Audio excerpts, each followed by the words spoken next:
तो मलेरिया इस लिहाज से भी किसी केसेस बहुत ज़्यादा और फर्टिलिटी रेट इसकी बहुत ज़्यादा थी।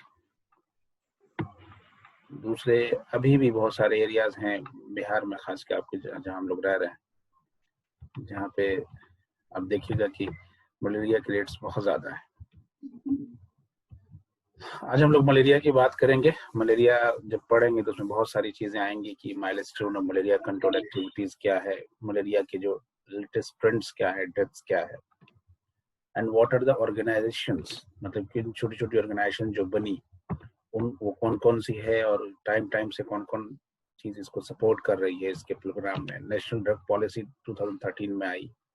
इंसेक्टिसाइड पॉलिसी, जो मलेरिया के वेक्टर्स को मारने के लिए जो हम लोग छिड़काव करते हैं ना दवाओं का, यानी इंसेक्ट को मारने वाली जो दवाएं उसकी क्या पॉलिसी है, अदर एस्पेक्ट्स क्या है इसका। मलेरिया का जो आपको एपिडेमिक्स है उसकी reduction, preparedness and control, WHO global malaria control strategy, malaria vaccines जो दुनिया इसकी तरफ भी बढ़ रही है आजकल। कई ट्रायल्स अलग अलग जगहों पे हो रहे हैं, लेकिन इस लेवल पे अभी नहीं आया है कि उसको जनरलाइज किया जा सके।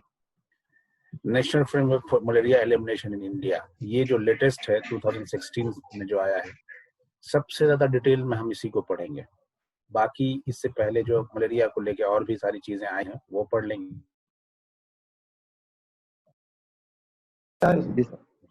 ओके, हम लोग बात कर रहे हैं कि म्यूट कर दे रहा हूँ, अगर जरूरत पड़ी तो आप लोग फिर अपने आप को अनम्यूट करके और ज्वाइन कर लीजिएगा, या कोई बात कहनी हो तो उस पर कह दीजिएगा।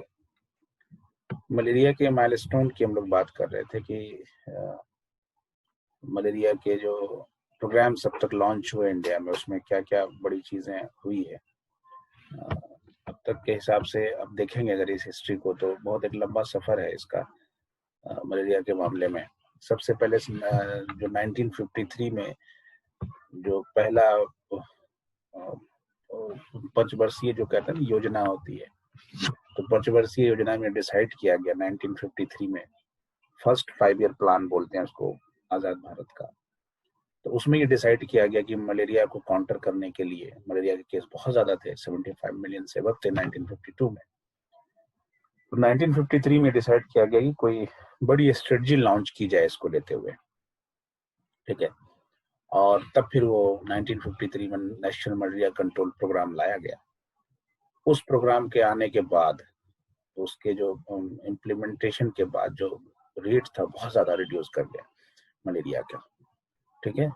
और फिर वो जब प्रोग्राम सक्सेसफुल रहा तो 1958 में सरकार जोश में आ गई कि प्रोग्राम तो बहुत अच्छा चल रहा है, मलेरिया को जल्दी से उसको जो काउंटर कर लेंगे। तो 1958 में इस प्रोग्राम का नाम बदल के रख दिया गया नेशनल मलेरिया इरेडिकेशन प्रोग्राम। जो नेशनल मलेरिया कंट्रोल प्रोग्राम था उसको इरेडिकेशन में बदल दिया गया। NMCP को इरेडिकेशन में यानी कि EP कर दिया गया 58 में। जब ये प्रोग्राम लॉन्च किया गया तो बहुत सक्सेसफुल रहा। शुरू में तो बहुत अच्छे केसेस आए, 0.1 मिलियन यानी 75 मिलियन से घट के 0.1 मिलियन के आसपास इसका केस बच गया। लेकिन फिर एक ट्रेंड आया ना, अर्ली 70s में देखा गया कि मलेरिया फिर से बढ़ गया, बुरी तरह से इसके केसेस बढ़ गए। खैर उसके बारे में जब असेसमेंट किया गया तो शायद ये सारी बातें आई कि जो लर्विसाइडल वो थी आपकी इंसेक्टिसाइड थी, इंसेक्टिसाइड जो था, मतलब कि मलेरिया के वेक्टर को मारने वाली जो दवाएं थी वो रेसिस्टेंट कर गई। और कुछ थ्योरीज आई कि जो दवा हम ऑलरेडी क्लोरोक्विन यूज कर रहे थे वो भी रेसिस्टेंट कर गई, जिसकी वजह से इतना बड़ा फॉल बैक आया और मलेरिया का जो कंट्रोल है, जो प्रोग्राम है, उस प्रोग्राम को हम लोग फेलियर की तौर पे वो जाने लगा, ठीक है। फिर से बढ़ के बहुत ज्यादा 6.46 मिलियन के केसेस पहुंच गए 1976 में। सरकार उसके बाद बहुत सारी पॉलिसीज आती गई, ठीक है। फिर 1977 में इसको टारगेट करने के लिए, जो बढ़े हुए केस थे उसको सही से टारगेट करने के लिए मॉडिफाइड प्लान ऑफ ऑपरेशन आया, ये इम्प्लीमेंट किया गया। और देखेंगे आगे की मॉडिफाइड प्लान ऑपरेशन में क्या क्या चीज थी डिटेल में देखेंगे, बस एक ओवरव्यू की मैं बात कर रहा हूँ। 1997 में World Bank assistant assisted enhancement malaria control programme यानी ENCP को जो है ना वो लॉन्च किया गया। वर्ल्ड बैंक जो है वो बहुत सारे हेल्थ इश्यूज पे, एजुकेशन पे और देश के अलग अलग न्यूट्रिशन वैल्यूज को सही करने के लिए वो कर्ज देता रहता है, डिफरेंट चीजों को लेकर लोग कर्ज देते हैं। फिर उसके बाद 1990 में renaming of programme to national anti malaria programme यानी NAMP 99 में इसका 99 नाम पड़ गया। उसके बाद 2002 या 3 या 5 कह लीजिए, 3 या 4 कर लीजिए, उस दौरान फिर इस प्रोग्राम को मर्ज कर दिया गया national vector borne disease control programme में। और 2005 में जब आपको फिर इसका नेमिंग हुआ global fund assistant intensified malaria control project, ये भी मतलब कि लॉन्च किया गया एडिशन में उसके। और जब ये आपको NRHM आया, नेशनल रूरल हेल्थ मिशन जो आया, NRHM के तहत 2005 में इसको फिर national vector borne disease control programme को NRHM के इंटीग्रल पार्ट बना दिया। 2005 में जो RDT रैपिड ड्रग टेस्टिंग जो था, डायग्नोस्टिक टेस्टिंग था, वो आपको लॉन्च किया गया कि इसके हिसाब से जल्दी जल्दी जो मलेरिया के टेस्ट है वो किया जाए। ठीक है, क्योंकि टेस्ट जब जल्दी होगा तो आपको उसी हिसाब से जो रैपिड डायग्नोस्टिक टेस्ट होंगे, इसके हिसाब से जल्दी से हम उसको केसेस को डिटेक्ट कर पाएंगे। जब केस डिटेक्ट कर पाएंगे तो ज्यादा इलाज भी कर पाएंगे। 2006 में फिर आपको आर्टिमिसिन बेस्ड आपको कॉम्बिनेशन थेरेपी को लॉन्च किया गया। जो आर्टिमिसिन दवा होती है, आर्टिमिसिया, उसको फिर इसको जोड़ा गया। ठीक है, 2008 में आप देख लीजिए world bank supported national malaria control project launch उसके साथ हुआ। और ये 2009 में, कोई जानता है LLIN क्या है? ये है लॉन्ग लास्टिंग इंसेक्टिसाइडल नेट्स, यानी कि जो आपकी मच्छरदानी आप इस्तेमाल करते हैं वो इम्प्रूव्ड वैरायटी। ठीक है, इंसेक्टिसाइडल नेट जो होती है वो उसको लॉन्च किया गया। बाद में उसको इम्प्लीमेंट किया गया, यानी कि उसको पहले से लोगों को देने से पहले जो एंटी इंसेक्टिसाइड्स हैं उसके घोल में डुबो के फिर सुखा के वो लॉन्च किया गया। इस तरह से जो है वो लोगों तक पहुंचाया गया। ठीक है, 2012 में बाइवेलेंट RDT यानी रैपिड डायग्नोस्टिक टेस्टिंग लॉन्च किया गया। 2013 में न्यू ड्रग पॉलिसी आई।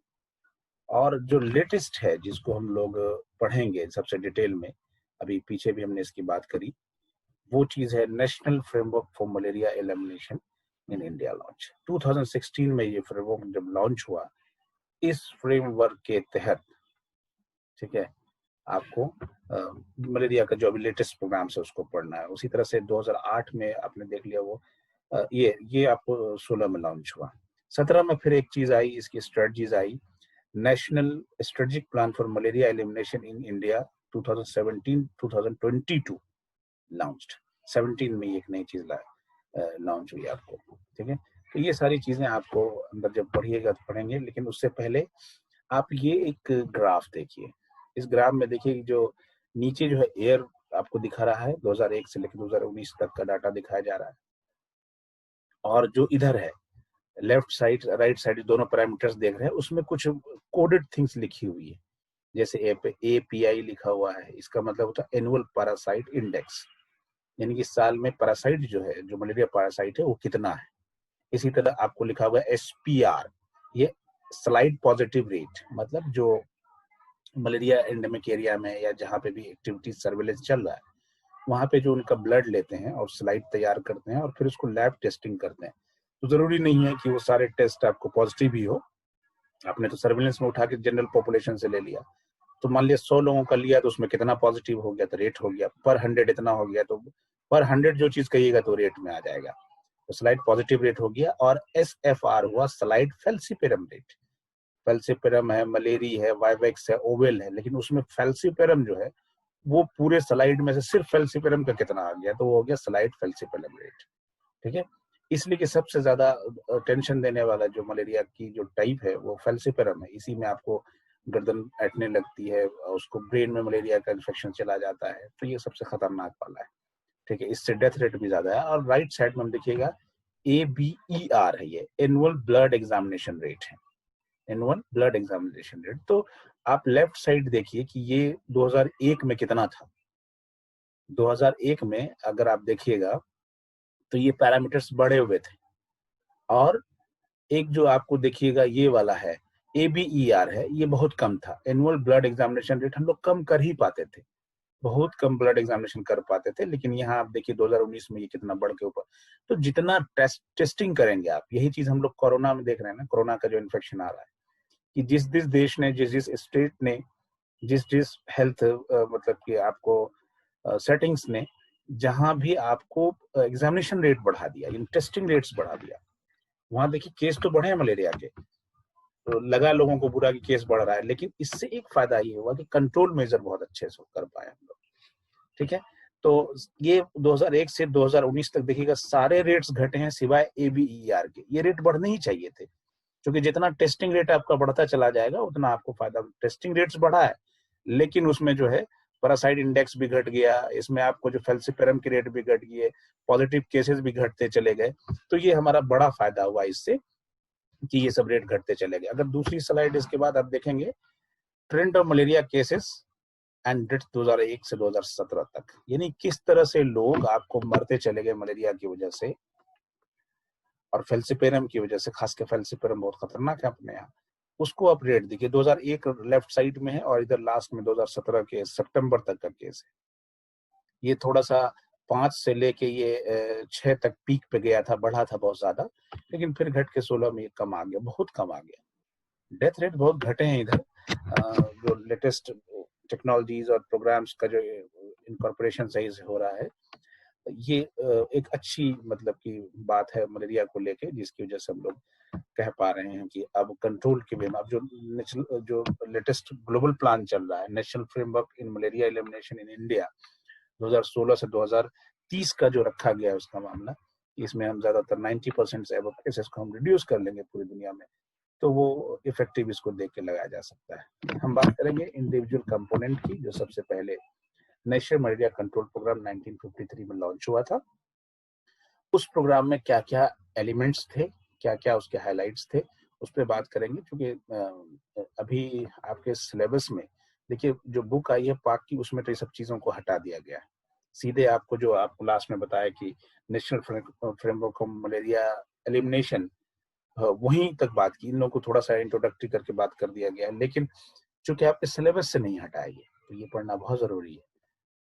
इसकी जो कंपोनेंट था, इसमें सबसे बड़ी बात ये थी कि ये क्या करते थे इसमें। 1953 में जो मलेरिया कंट्रोल प्रोग्राम आया आपको, जिसकी वजह से आपका रेट एक घट के बहुत कम हो गया, इसमें एक जो था कि DDT का स्प्रे करते थे। जो भी इंडेमिक एरिया, इंडेमिक से मतलब आपने समझ लिया कि जहां डिजीज कॉन्स्टेंटली प्रेजेंट है पूरे पॉपुलेशन में, और कभी वो एपिडेमिक में यानी कि एक्सप्लोर आउट करके एपिडेमिक का रूप धारण कर सकती है, लेकिन उस एक पॉपुलेशन में, उस एरिया में, उस वहाँ के खास लोगों में वो डिजीज लगातार पाई जा रही है, दैट इज कॉल्ड एंडेमिक। तो जिस भी एरिया में इस तरह के डिजीज के केसेस पाए जा रहे थे, उस एरिया में हम देखते थे एक स्प्लीन रेट होता है। स्प्लीन आप लोग जानते हैं कि स्प्लीन लेफ्ट साइड होता है आपके बॉडी में, और कोई इस तरह का इन्फेक्शन हुआ या RBC टूट के ज्यादा हुआ, इस तरह की सारी चीजों में, या आपको लीवर में ब्लड आपका अगर डिस्ट्रक्शन हो रहा है, तो ये एलिमिनेशन जो स्प्लीन है इसका रेट बढ़ जाता है, इसके स्वेलिंग का। तो बच्चों में जो अंडर 5 बच्चे होते हैं, उनके पेट उसको एग्जामिन करिएगा जब लोकल एग्जामिनेशन, तो स्प्लीन बढ़ा हुआ मिलेगा।